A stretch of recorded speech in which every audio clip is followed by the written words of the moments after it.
In 2020 in America, we have seen an increasing discussion and even debate going on over the ideas of race, class, gender, sexuality, and a whole host of other issues. Maybe you've been watching this and you've been concerned or perplexed by what's been going on and why there's so much division. Or maybe you've been watching this and you understand a little bit more about what is going on here, and you've seen the idea at play that we call critical theory. Much of what is driving the divisions and even the debates that we see today is critical theory, or maybe it's not so much what is driving the debate, but it is what the debate is over. The legitimacy of this theory and how much we should allow to influence our cultural analysis and especially our answers to some of the problems that we see in culture. Now, whether or not this idea of critical theory is brand new to you or not, we have a guest on today's podcast that is going to really shed some light on this and help us to think through it in a Christian worldview way. Our guest today is Dr. Douglas Groothuis. Dr. Groothuis is a professor of philosophy at Denver Seminary, and he has a new article out called America, Critical Theory and Social Crisis, where he examines the idea of critical theory, its origins, and questions if it is compatible with the American system. In our conversation, Dr. Groothuis and I talked together about his article, about the idea of critical theory, about the American system, and whether or not these two can mesh together. And we also talk about some of the Christian issues related to critical theory. Dr. Groothuis is also the author of several magnificent books. They're all some of my favorites. His biggest book, his magnum opus, is his textbook, Christian Apologetics. It is a fantastic book, a large book, a comprehensive view of a defense of the Christian faith. He's also the author of several other books, including Truth, Decay, Philosophy in 7 Sentences, and so on. And so we're going to include some highlights and further resources, as well as links to the article that we're discussing, some of Dr. Groothuis' other articles and books, all in the show notes. And so make sure that you go and check out the show notes after this episode for further resources. But without any more ado, here's my conversation with Dr. Douglas Groothuis.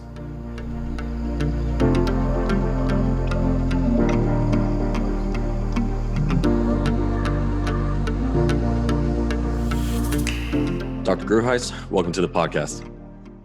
Thank you. Happy to be here. Yeah, really glad to have you here.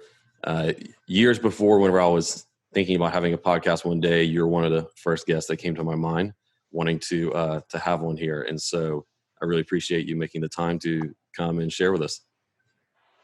Good. I'm glad to be a part of it. Yeah. So you are currently in Alaska right now. That's correct? Yeah, I am. I'm in a little town called Willow, Alaska, which is about 100 miles north of Anchorage. My wife has a homestead here, her family homestead. So we've been here for about 2 months, and I've been doing a lot of work researching and writing, and we've been enjoying the Alaska wilderness quite a bit with our dog, and he gets to run around and jump in lakes and rivers, and he's having the time of his life. He's been a city dog up until now. So kind of get the best of both worlds. I can study and write and also really enjoy this amazing creation that God gave us here in Alaska. Yeah. And so though you're originally from Alaska, that is not currently where you live. And so why don't you just share with us your story and particularly how you became a Christian, your Christian story, and then talk to us about your ministry, both your current ministry and then how you got there. Okay, thank you. I did just recently publish a piece called Autobiography as Apologetic at the Christian Research Institute webpage. So if people would like to know more there with footnotes, you could check that out. I was born and raised in Alaska, was born in Anchorage, Alaska, and I was not raised in a very religious home. My parents believed in God, and they had me baptized. I went to Sunday school for a while, but they were pretty much Christmas and Easter Christians. Mm-hmm. And when I was in high school, I got very interested in Eastern mysticism, mostly through certain rock musicians and jazz musicians I was interested in. And then when I went to college, I studied that in more detail, also studied philosophy. So I was at a place where I was quite interested in atheistic philosophy, particularly Nietzsche, and also in mystical experiences, meditation, things like that.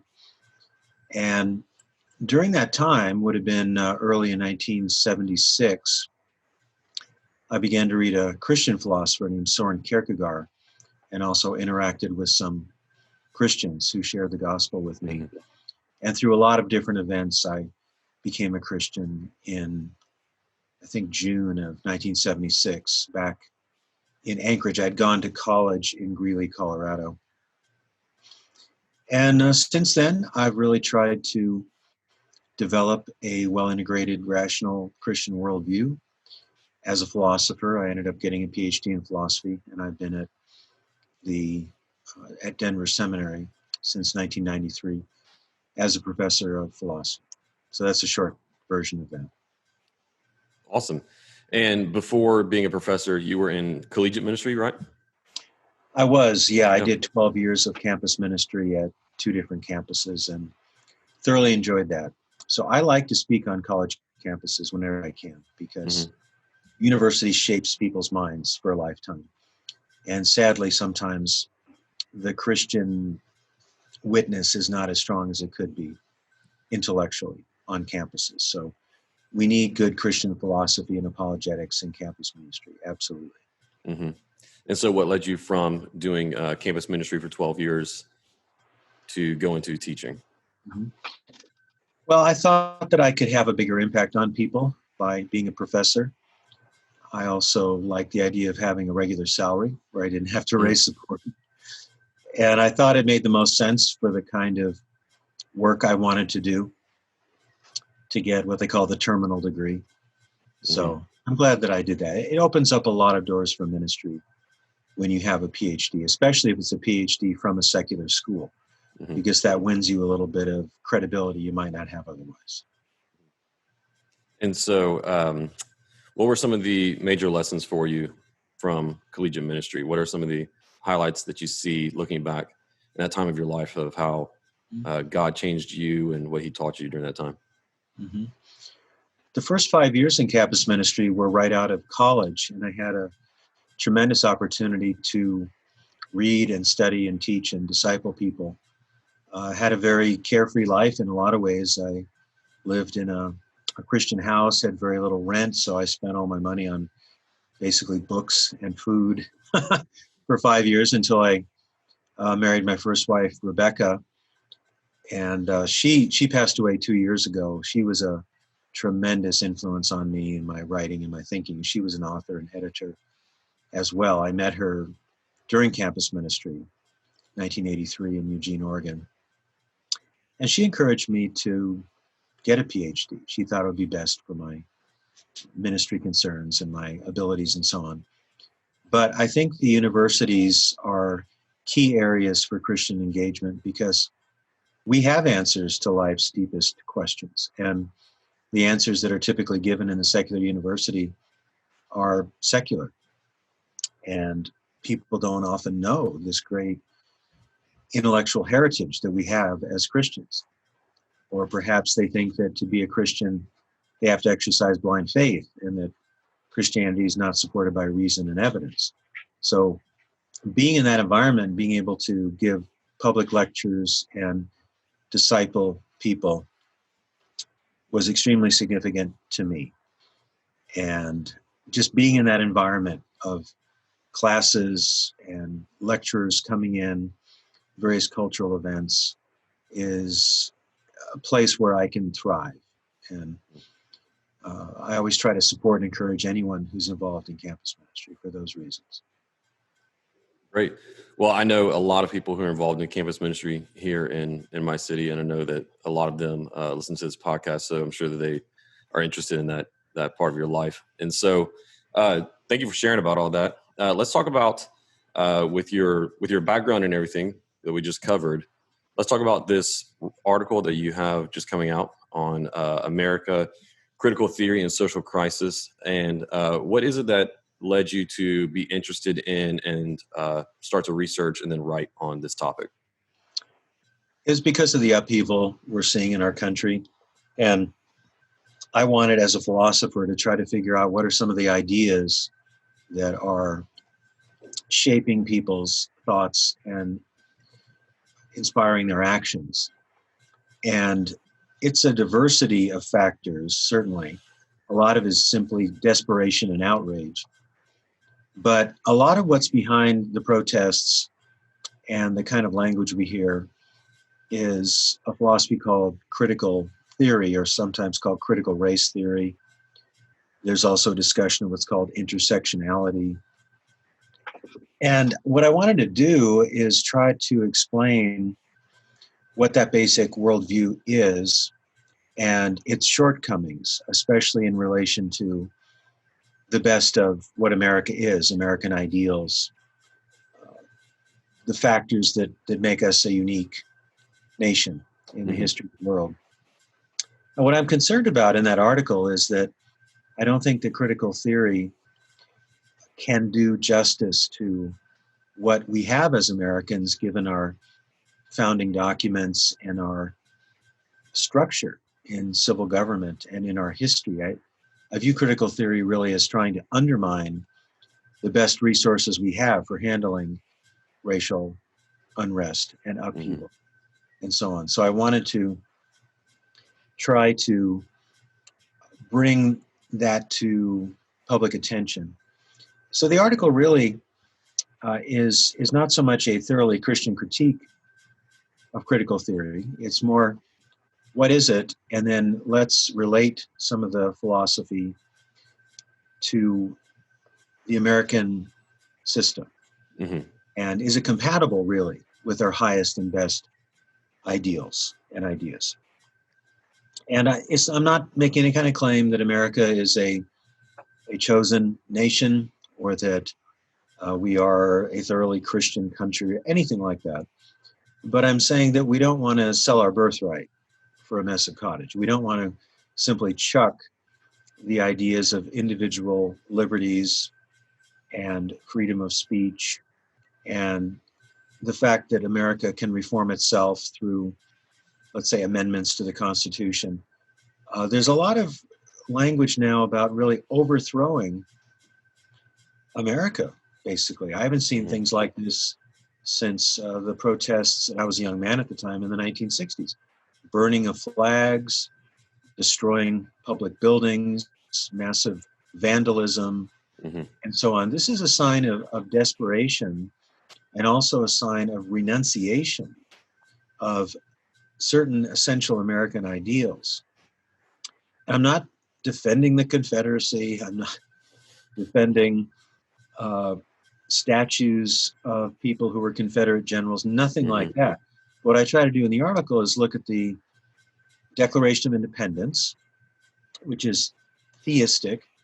It's based on, we have been given certain unalienable rights by God, life, liberty, and the pursuit of happiness. And then looking a bit at the Constitution, and especially at the Bill of Rights, and then comparing that to critical theory. Yeah, so I think that certainly I get the impression from reading your article, but also from other research that I've been doing in a critical theory, the more and more that I become acquainted with it and understand it, see how it influences culture, how just your average person may not be quick to understand what a powerful ideology that this is. And I think you captured it when you said that that it's a revolution that you described as trying to go about the ideological cancellation of the American system. Yeah. Do you just comment on that? Yeah, it's a pretty strong claim, but I think it's warranted. Basically, critical theory comes out of Marxism. There are a number of theories, a number of thinkers as part of something called the Frankfurt School in Germany in the 1920s, 30s, and from there, people like Max Horkheimer, Erich Fromm, Herbert Marcuse, and so on. And they were very influenced by Marx, but they wanted to extend the Marxist critique to culture. It wasn't simply a matter of economic oppression and liberation, but how can people be liberated from deleterious aspects of culture. So critical theory, like Marxism, thinks of people in terms of groups. So in Marxism, you have economic groups. You have essentially the conflict between the bourgeois and the proletariat, and that will eventually foment a revolution. Mm-hmm. But with cultural Marxism or critical theory, you add to that mix things like gender, race, even ability, and so on. But you have this binary view that some are in power and some are out of power. And if you're out of power and disadvantaged, it's because you have been oppressed by those who have what's called a hegemony. I'm not sure if I used that word in the article, I should have. That word hegemony actually goes back to Antonio Gramsci. And it's the idea that certain groups, based on class and gender and race, control the discourse and control the economy, control the whole culture. So you have this idea of white privilege. And the claim is that if you're white, and especially a white male, and especially if you're a white male heterosexual, that you have power and influence that you don't deserve, and you have taken basically whatever you have from people who deserve it more than you do. So it's a very oppositional, very conflict-oriented view of society, and it views people really not so much as individuals, but as members of a group. Now, there's some truth to this, obviously, because group membership affects your sensibility, it affects your worldview to some extent, your cultural assumptions. But the genius of the American system is that it doesn't really approach citizens as members of groups. It approaches citizens and speaks of citizens as individuals with certain rights and also certain responsibilities. And in the Constitution, you have the statement, we the people. There's the idea of a covenant, really. That influenced the founders considerably. Os Guinness speaks about this in his book, Last Call for Liberty. It's a covenantal kind of approach, but it's not theocratic, but it's covenantal in the sense of there is a God who gave us rights, and we the people are going to set out what we think the American system should be. So you've got the Declaration, which is really the why of America, and the Constitution and the amendments as the how of America. But critical theory has so many problems, but one of the essential problems is that it emphasizes group membership and group identity over individual rights and over the idea of a collective covenant. So associated with critical theory or critical race theory is also the idea of what's called identity politics. So one's political views have to be completely in step with your identity as a woman or as an African American or as a Latino or as a white male or so on. And there's no sense of cohesion or trying to work together under the rule of law. It's more that you have an oppressor class and you have the oppressed. You have those that are in power, those who are out of power. And if you are supposedly in power, then your viewpoint is intrinsically corrupted by the power that you have. So you are disqualified in principle from speaking to the great social issues of the day because you're privileged. Now that just breaks down the possibility of civil discourse and making any kind of progress. So if critical theory is informing someone's social activism, the temptation and the tendency is to protest and to declare without making arguments. The idea is that we have been aggrieved, we have been victimized, so we declare our rights and we demand X, Y, and Z. And those that have put us there have no right to make an argument because their views are intrinsically corrupted by their class, their race, their gender. Now, this is not to deny the fact that people will abuse their power and people will abuse their wealth and people will abuse some racial privileges they may have. That's certainly in play here. That's real. But to make those factors the only factors, or to use those factors to shut down rational discourse and critical interaction, is a terrible mistake, because then you don't have a public square in which you can come together and listen and make arguments and work for meaningful reform with the sense of we the people. Or another phrase that's extremely important is on the Great Seal of America. It's e pluribus unum, which means out of many, one, because the United States is a nation of immigrants, but the one has to do with the Declaration and the Constitution. We have a rule of law. We have a system that is not perfect, but it allows for reform. So we have the amendment process. And one of the things I say in the article is that we don't need a violent revolution. What we need is to be true to these American ideals and work for reform within the system. And I give some examples. Some of them are very obvious. 100 years ago, women got the right to vote. That's progress. The slaves were emancipated. That didn't immediately solve all the problems, obviously, for African Americans. You had Jim Crow laws, you had lynching. But then there were other reforms, like the Education Act of 1964, I believe it was, that did not allow segregation in the public schools. And there have been these incremental reforms. Now, sadly, it took a civil war to free the slaves, but the American system allows for reform, and it also allows for these great freedoms like freedom of speech, freedom of religion, petition of the government for redress of wrongs, assembly. You got 5 freedoms in the First Amendment. I think I ticked off 4. And why in the world do we go to this critical theory, which is essentially based on the philosophy that killed about 100 million people in the 20th century? That is Marxism. Think of the deaths of maybe 70 million deaths under Mao Zedong, tens of millions of state-sponsored killings in Soviet Union, in Cambodia under Pol Pot. But see, this kind of Marxism is called cultural Marxism, and it doesn't necessarily wave a red flag or have banners of Karl Marx, but it's still essentially Marxist in that it views history as a struggle between groups, and it does not have any kind of view of the intrinsic value of individuals. And we have that, obviously, in Scripture. We're made in the image and likeness of God.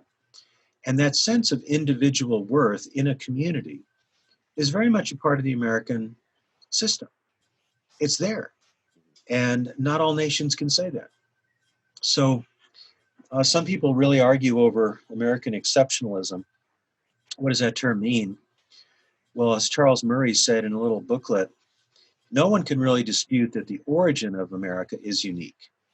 America was founded by intellectuals who thought out what a republic should be and committed it to writing. Now, it was flawed, obviously. The Constitution allowed for slavery, did not mandate slavery. And the allowance of slavery, although slavery is never mentioned, was basically a compromise between the North and the South, because they had to come up with a document. They had to come up with a Constitution. And I hope everybody has noticed that the amendment process allowed for the abolition of slavery. So you hear some of these people in cancel culture saying America is based on slavery and the Constitution is a racist document. And this is simply not true. It's basically a false dichotomy. It's, if you can find racial flaws in American history, you can. You can find imperfections in the Constitution, you can.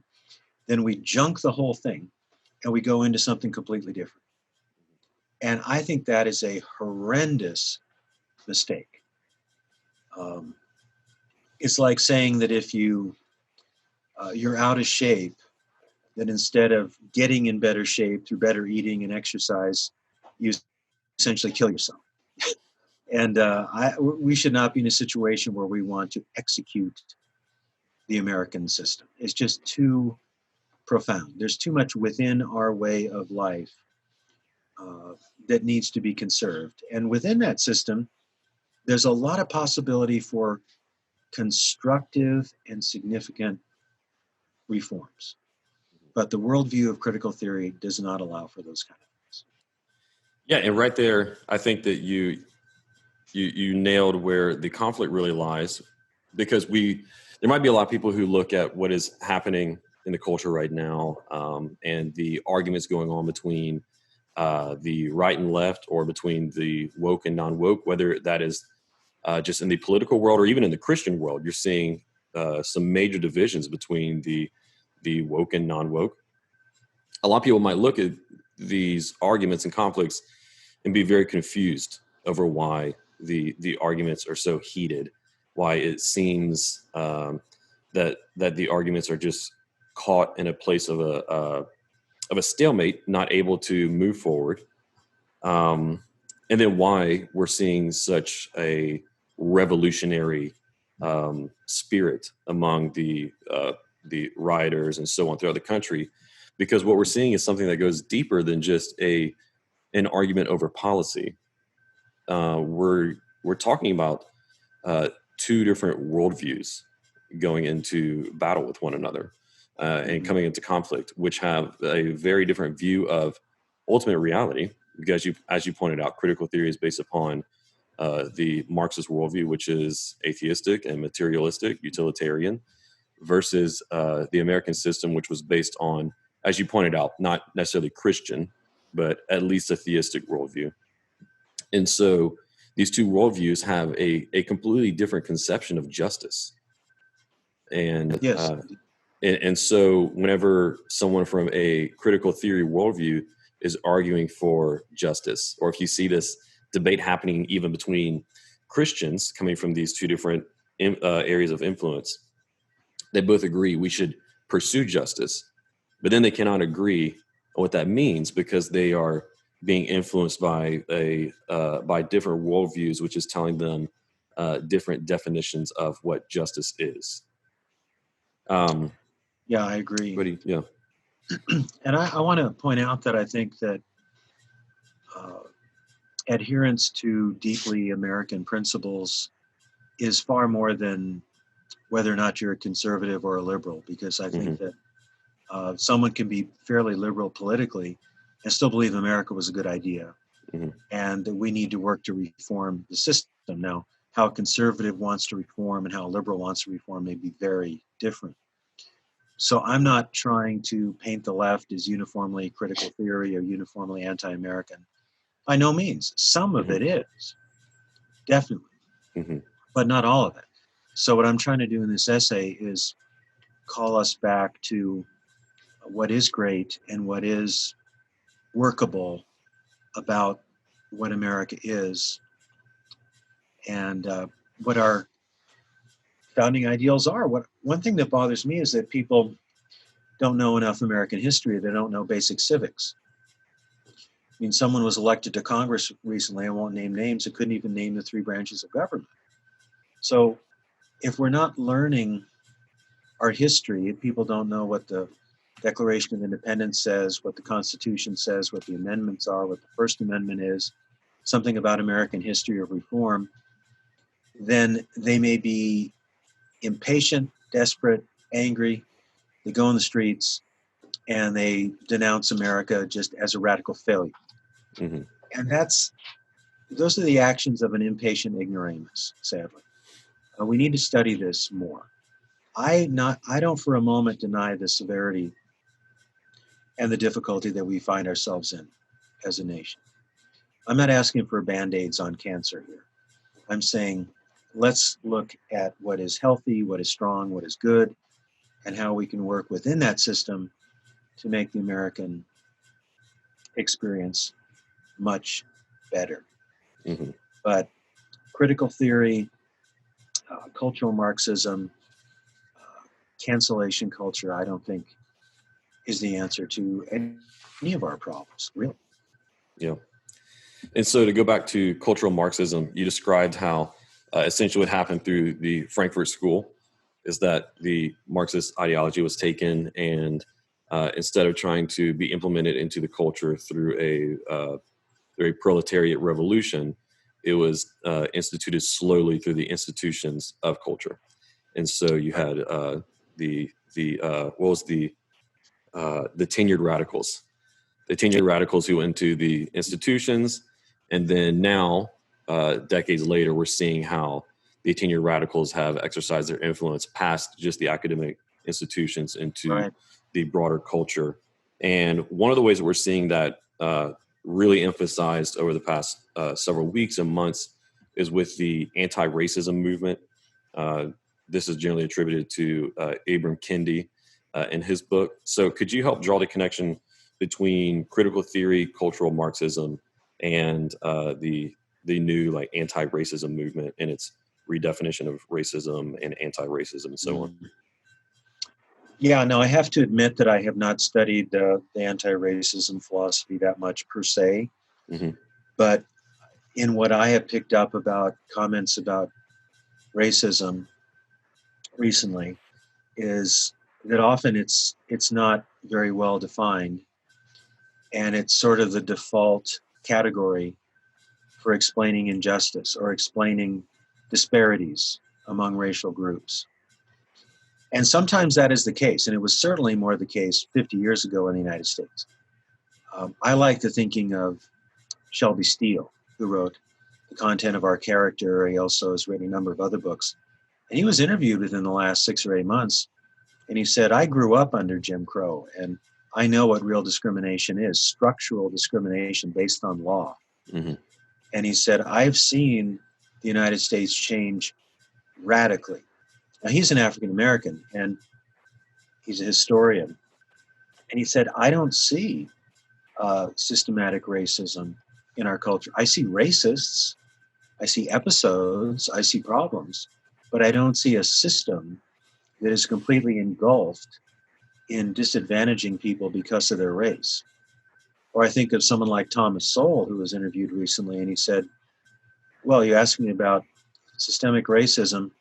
How do you indicate that? What are the measures of systematic racism? Can we test the theory? He's an economist. So he said, I don't even know that the term has a lot of meaning. Now, I have to admit, I haven't read this author, and I need to read his book, Anti-Racism. But in general, the idea that racism is the catch-all category for whatever's wrong between the races, I think is ill-advised. What do we mean by it? Now, we obviously had structural racism under Jim Crow when blacks were routinely lynched, when they could not freely and fairly vote, when you had provisions that blacks couldn't live in some parts of a town. Now, obviously, that's structural, that's legal, that keeps people down, and that's wrong. But how much of that do we now have? Some, yeah, I think so. Some of it may be more implicit than explicit, and we need to be aware of that, certainly. But there is kind of a, well, not kind of, I think there's an assumption among some people, particularly from this book, White Fragility, that whatever you say or whatever you do, if you're white, you're a racist, period. Because it's structural, it's a system, and you are a white in a system of what might be called white supremacy. So just ipso facto, then you're part of this huge system. And looking at that as a Christian, as an American who loves America, without being a nationalist, by the way, I have to say, well, I have individual responsibility before God. I have to look at my conscience, and I have to ask, am I loving my neighbor as myself, whether he's red, yellow, brown, white, blue, whatever. And I don't want to be told that I belong to this guilty class. I've got to look at my own conscience. So something I've been trying to do in recent months is talk to a number of my African American friends about what's going on in the culture. I'll just say, what's your take on this? How have you experienced racism? What do you think of the ideologies that are going on? What do you think of the protests? And just try to be like James tells us, quick to listen, slow to speak. and slow to anger. I had no reason to get angry in any of these conversations. But basically, Dr. Groothuis, shut up, white man, and listen to your African American friends and see what they're telling you. Because I miss things, obviously, because I am a white male. I've never been pulled over by a policeman because I was a white male, but I know black men that are pulled over way too much and without good justification. But then I talked to another African American friend of mine a few weeks ago, and he said, I don't think I've ever been pulled over just because I was black.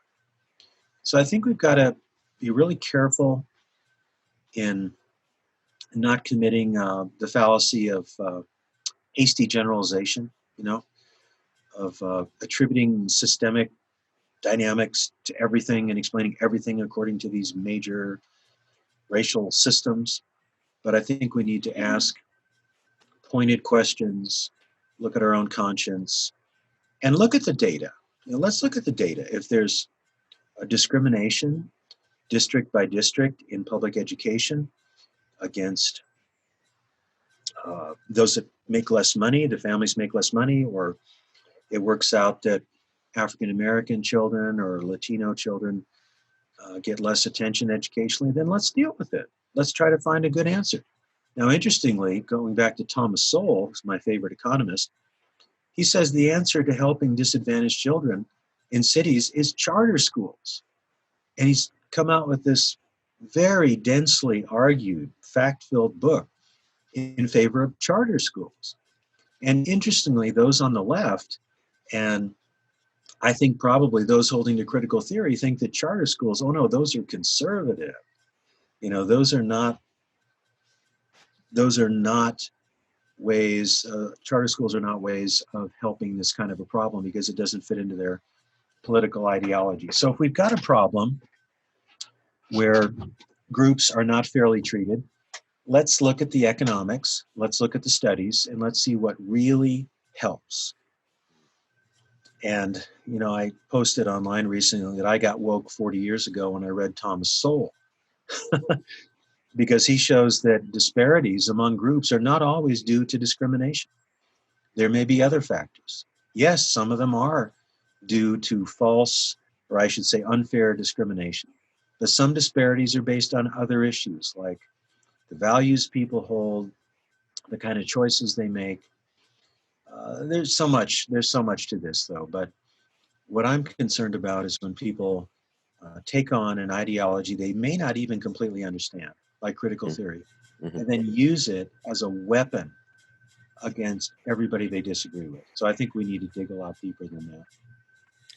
Yeah, that's one of the very concerning things that I see too, and why I think it's important that we do talk about it, because you even see it being used as a weapon within the Christian world for people who are disagreeing with one another or maybe lean more one way or the other.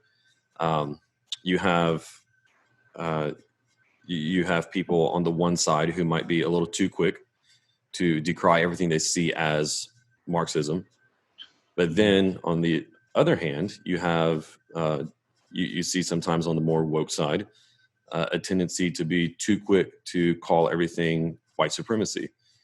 I know I saw on Twitter recently Neil Shinvey, who's been doing a lot of research and work into critical theory and so on, posted a tweet that got a lot of attention, a lot of retweets, and so on. And one of the main things that people were saying in response was, "Here we see slave master theology still at work." And I think that's a little hasty and a little, it's a little extreme and quick to be attributing slave master thinking to him. Well, here you really fall into a logical fallacy called poisoning the well. That is that entire groups are written off as having nothing significant to say. So if you find a buzzword you don't like, you say, well, that's slave master theology. Now, Neil's not even white. I actually don't know what ethnicity he is. So that's a little odd. And I just wrote an article last night, I think it may come out in the stream, on critical thinking, basic critical thinking skills we need. And I find that those that hold to critical theory often commit certain logical fallacies, and one of them is poisoning the well. Well, you're white. We can't trust what you say, or You used a word that we associate with slave masters, so we can't accept anything that you say. So you basically got these two fallacies. One's called the ad hominem fallacy. You just say something nasty about the person, you don't deal with their argument. And then poisoning the well says entire classes of people just can't be trusted, period. Now, in some cases, that's true. I'm not going to get any racial philosophy that I trust from a Ku Klux Klan member. All right. Yep. And there's some groups that are just toxic, they're wrong entirely. But that's not something you want to apply to everybody. You just disqualify what is said because you may not like the particular group that they belong to. And in fact, you may misidentify what group they belong to, or they may belong to a group and belonging to that group doesn't dictate what they think about anything. I mean, good night. You've got white, male, heterosexual people like me who are very far left in the political spectrum, or who are atheists or New Agers. So one of the problems I find with critical theory is that, and this comes out of Marxism, is that it attributes too much of your identity to your social group, because it doesn't have this doctrine that we're all made in the image and likeness of God, and that we can think rationally, we can come up with ideas, we can test these ideas logically against reality with evidence. It's just, well, what group are you in? That determines who you are. So the old Marxism, you're in the proletariat, you're an exploited worker. If you're a bourgeois, you're an exploiting owner. But that only says something about you. Those categories are very dichotomistic and reductionistic and really don't account for reality very well at all.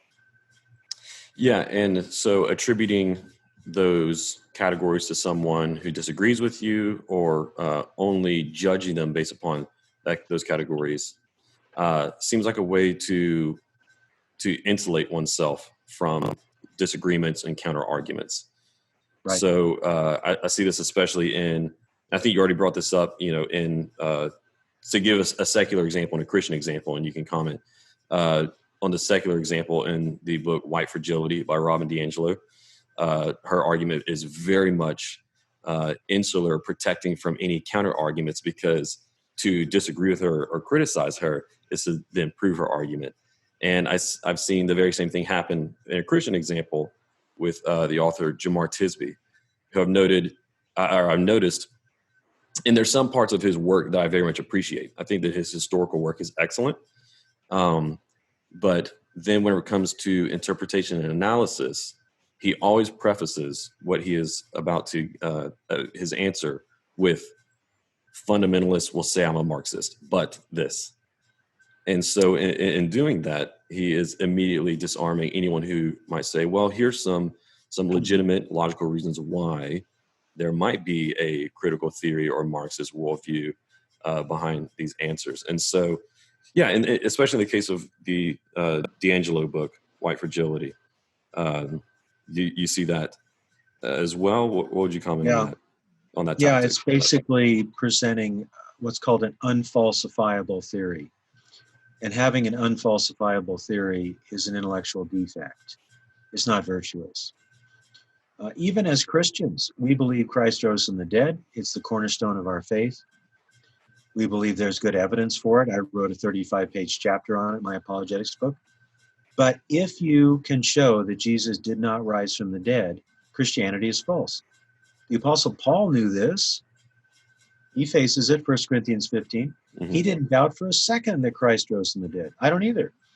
But my worldview, my faith in Christianity, is falsifiable if you can prove, or you can show me, make a better case that Jesus stayed dead, then he rose from the dead, then Christianity is out the window. So a intellectually virtuous worldview knows the kind of evidence that would refute it and faces the counter evidence with reason and evidence. Mm-hmm. So if I'm talking to someone, they deny the resurrection, I'll say, okay, I see your point, but I don't think it's a good point for this reason. I wouldn't say, oh, you're denying the resurrection. That's because you don't want to repent and accept Jesus. Now, at some level, I think that's happening. But still, as Francis Schaeffer used to say, honest questions deserve honest answers. And when you set up a political ideology such that if you disagree with me, you're part of the enemy, period, just a priori, that is a weakness of your perspective, and it disallows, in principle, rational interaction about it. And Marxists have done this from day one. You see it in the Communist Manifesto. You disagree with the Marxist program for revolution, it's because you have the vested interest of a bourgeois landowner. You control the means of production. You're threatened by what we say. It's the same dead end. It's the same deadlock. So if you have a theory of white fragility, present it, but allow that you might be wrong, and you're willing to consider what would disprove your idea. Charles Darwin did this in Origin of Species. In fact, he said, if you can show that an organism could not be worked up through slow, gradual changes over time, my theory would be absolutely refuted. And in fact, that's true. It has been with something like the bacterial flagellum. That's another issue. But the larger point in the theory of knowledge is that if you present an idea that cannot possibly be refuted by any evidence whatsoever, this sounds a lot more like a bad conspiracy theory than a plausible worldview. That is the sense that I get from D'Angelo, White Fragility. It sounds much more like a conspiracy theory or even kind of strange religious movement where she's the priestess and only by her word can you be forgiven or atoned for. Or actually, in this, I'm not even sure if there is a possibility for atonement, which is one of the very concerning things about this system of thought, even if it's not in its fullness, taking root in our culture. I think you see this being manifested in cancel culture, where something is dug up from someone's past years ago, whether it might be something which was quite insensitive or something which was really nothing at all. But there's no opportunity for forgiveness and for restoration. There's only cancellation. Right. That's something that concerns me greatly, because on a biblical perspective, we can admit wrong, admit we were guilty, repent, and live a better life. And we can find forgiveness through the work of Jesus Christ on our behalf. Mm-hmm. When you have a secular critical theory approach, all you have is cancellation and rejection and insult. And you're pretty much beyond the pale because you're a member of the oppressing group, you've oppressed, and now you just need to get out of the way. Mm-hmm. And we need to try to pretend like you never existed. So there's no possibility for renewal or repentance or a new start, and really for reconciliation, because reconciliation happens when people come to their senses, they admit wrong. People on another side come to their senses, they admit in some ways they've been wrong. And so there's this shared humility. Now, maybe one side has been far worse than the other side, but this idea of confession of guilt and then willingness to receive and forgive and chart a better course. And I don't see that even as a possibility with critical theory discourse and the cancellation approach. It's like endless turmoil until the oppressed become in power, but then even by their own theory, then they would become oppressors. Yeah. So, yeah, and I think that explains a lot of the really odd behavior that we see happening with some people, particularly in the rioters and so on, where there's all these videos that have come out and examples of these white women who will be just screaming and berating black police officers, and somebody will point this out to them and try to stop them, and they just become even more irrational. And to me, I think what we're seeing there is something that is not principle driven, but existentially and spiritually driven. These are extremely desperate people trying to seek atonement for their perceived sins of being a part of that oppressor group, or in the case of whether it is protesters, rioters, or people who will go and bow down before someone of color, in a sense of expression of remorse or atonement. And no, I'm not saying that I don't think that we can express remorse for, a history of sins and oppressions in our country, and that we can do, like you were saying, where we sit down with an actual person and talk to them about their experiences and express remorse with them. But that is very different from bowing down to them as we would to a deity or an idol, seeking their absolution. Yeah, we seek absolution from the Lord. We seek forgiveness from people we've wronged. It's a huge distinction. So, and again, we're such a conformist culture. We have all these trends and all these fads. So the thing now is to take a knee during the national anthem, or just take a knee. And what does that mean exactly? Well, if it means that I agree with most of the statement on the Black Lives Matters webpage, then I'm certainly not going to do it. Mm-hmm. People should go read that statement on their webpage, and I mean the official organization. Mm-hmm. Read it and see what it says, and see if you can get behind that. Yeah. Now, racial reconciliation, listening, understanding, rethinking, reading people you may end up disagreeing with, that's all good. But just taking a knee for what? Because Black Lives Matter. Of course they do, but what about the ideology behind that particular organization? Can you get behind that? Do you fully support that? And if you do, well, then support it. Mm-hmm. But I certainly can't, and I find much of what they say to be in fundamental contradiction with the American system. Yes, and the Christian worldview. Yes, indeed. I think, yeah, and the problem there with the whole kneeling issue, not that I want to dive into that deeply, so I guess more tangentially with the Black Lives Matter issue, is the semantic overload in the phrase Black Lives Matter, and how that makes it very difficult for us as thoughtful Christians to express solidarity with people in our communities who are hurting and who might be scared and who have experienced some racism, who maybe have experienced some abuse by police or someone else, while not embracing the organization. Do you want to speak to that, right, this idea of semantic overload for just a moment? That's a good way to put it, because what do we mean Black Lives Matter? Do we mean supporting the organization and their basic ideology? Some people do. I can't, because I'm a Christian and because I believe in the greatness of America. Mm-hmm. Of course, as a Christian, I believe that all people are made in the image and likeness of God, and that some groups do get the short end of the stick. We see that in the Bible. We see it throughout history. And so Christians of all people should be concerned about the marginalized, the poor, the oppressed, the foreigner, the widows, the orphans. It's right there in Scripture. Tim Keller has a good book dealing with some of this called Generous Justice. And I recommend that book. I might disagree with him on a few points, but I think it's a very strong, worthwhile biblical approach to things. But a lot of it is false dichotomy, and it's kind of ideological intimidation. Do you think Black Lives Matter? All right, what do you mean? Okay, you take the knee or you don't. Wait a minute. Don't force me into that. The issue's more complicated.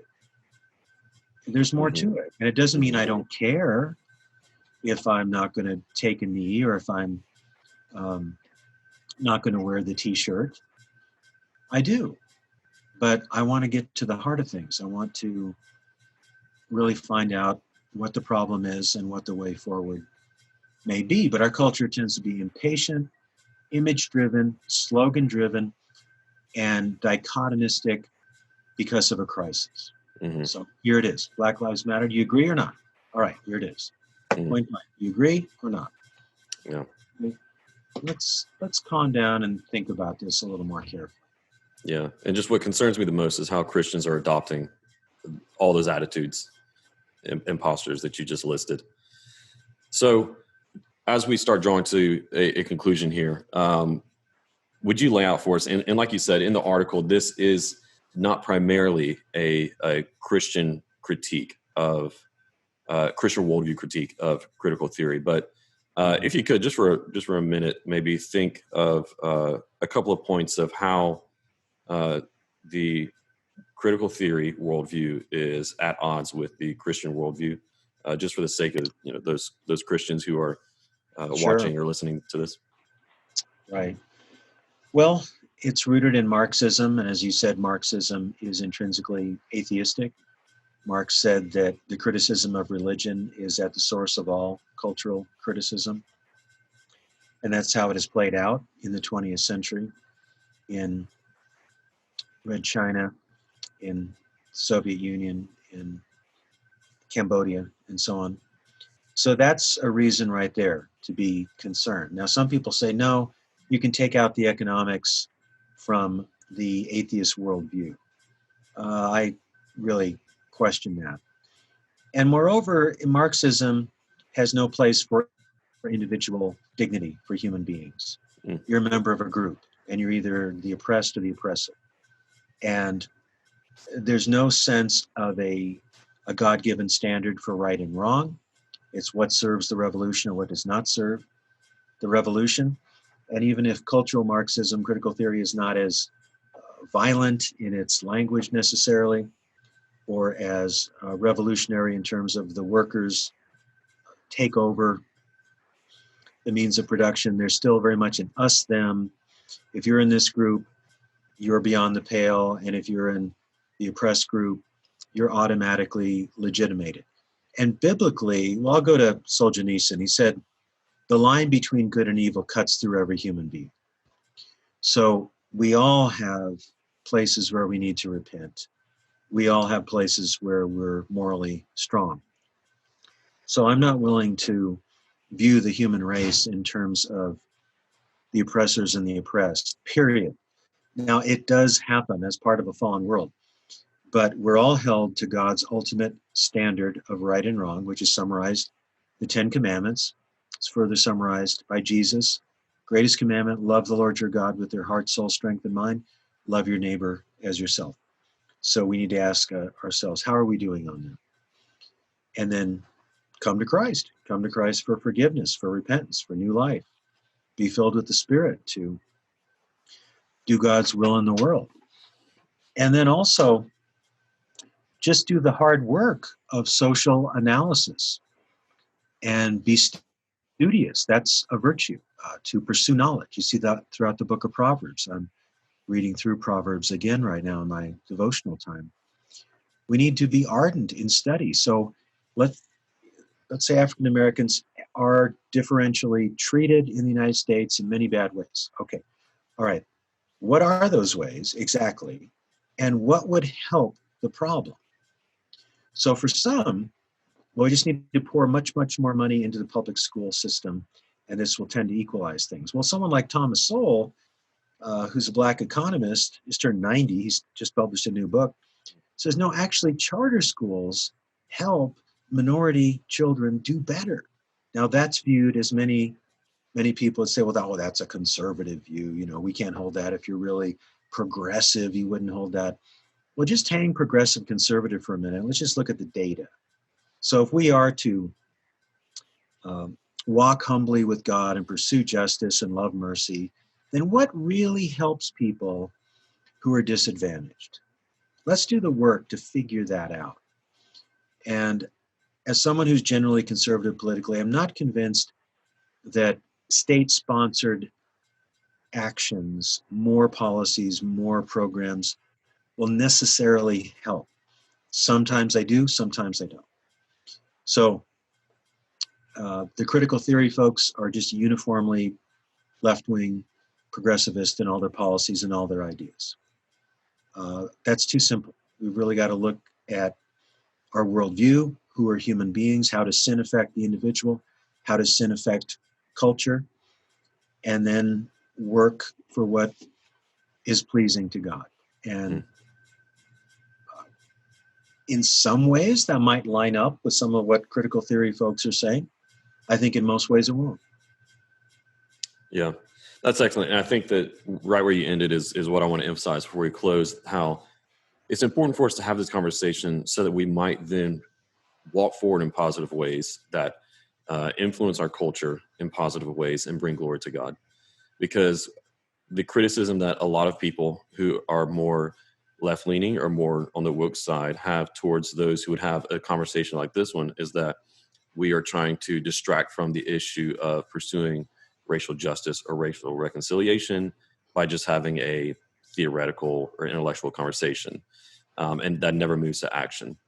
And I think that we should counter that and push back against it by saying, no, we want to have this conversation because we want to evaluate these ideas, think well, have our minds conform to Christ and not by the world, as Paul said in Romans 12, so that we then might walk forward in wisdom and pursue human flourishing. Right. So I just want to thank you again so much for your time here. We went well over the time that I told you we would, but I really enjoyed it, and I hope that all of our viewers and listeners will as well. Before we go, do you want to give you're the author of several books now? Do you want to give just a quick book plug for any of those? Sure. Or tell us about how we can learn more about you and your writing? Yeah, I have a webpage, just douglasgroothuis.com. You'll find blog posts and links to articles and videos and so on. I have a YouTube channel. My major work so far has been a big apologetics book with the exciting title, Christian Apologetics, Comprehensive Case for Biblical Faith. Came out in 2011, 752 pages. So that's my case that Christianity is true, rational, and pertinent to the whole of life. And right now I'm working on a second edition, which will have 5 or 6 new chapters, and all the chapters will be revised and so on. Wow. Okay. I didn't know that it was going to be 5 or 6 new chapters. So far. That's excellent. Yeah. Do you want to give a preview of what topics those are going to be covering? Sure. Yeah, I think some of the most significant material will be on the atonement of Jesus, because in the first edition, I spent a lot of time on what theologians call the person of Christ, like his virgin birth, his miracles, his teaching, but I didn't spend enough time on his death, the meaning of his death on the cross, shedding blood for the forgiveness of sins. And there are a lot of people that think that just doesn't make any sense. It doesn't make sense for an innocent person to die for someone else such that the guilty person is forgiven. So I got really deep into the doctrine of the atonement, stating it properly, and then looking at criticisms of the atonement, especially from a writer named Socinus in the 16th century. So there's a lot of material on the work of Christ, what his suffering and death meant. Probably about 50 pages. And I've got new chapters on the argument from beauty, a chapter called In Defense of the Church, because a lot of apologetics books, particularly Protestant ones, say Christianity is true, okay, go be a Christian. But they don't say really that a part of the Christian worldview is the church, the body of Christ. And this is a reality down through the centuries. And if you're a follower of Jesus, this apologetics book convinced you that Jesus is the way. Jesus wants you to be involved with his church. So I don't know when this dawned on me, maybe 5 years ago. I thought, he didn't say much of anything about the church. So I've got a long chapter called In Defense of a Church, and some other material too. Excellent. Well, that all sounds great. I'm looking forward to it. I have the first edition, but with all that new material, I'm definitely going to pick up another copy. So thank you again. Okay. Well, I'll be patient in the wait. Okay. I'll be patient too. Great. Well, thank you again. We're going to link to that book and your other books and everything else, as well as your new article in the show notes, so that everybody can go and find out more. Thank you so much for your time with us. Dr. Groothuis, I hope we'll do it again soon so we can talk about some of your other areas of study and research and some of your books. So thank you. Well, you're welcome. I'm glad to be with you. Thank you for listening to this episode of Filter with me, your host, Aaron Champ. If you enjoyed today's conversation, be sure to check out the show notes for highlights and further resources related to the topics that we covered today. Also, if you enjoyed this show, be sure to subscribe to us on YouTube, Apple Podcasts, Spotify, Google Play, or wherever you listen to podcasts. While you're there, if you would leave us a review, if you would comment, and especially if you would share this episode with a friend, we would really appreciate it. It really helps out. Once again, thank you for listening. I hope you enjoyed the conversation.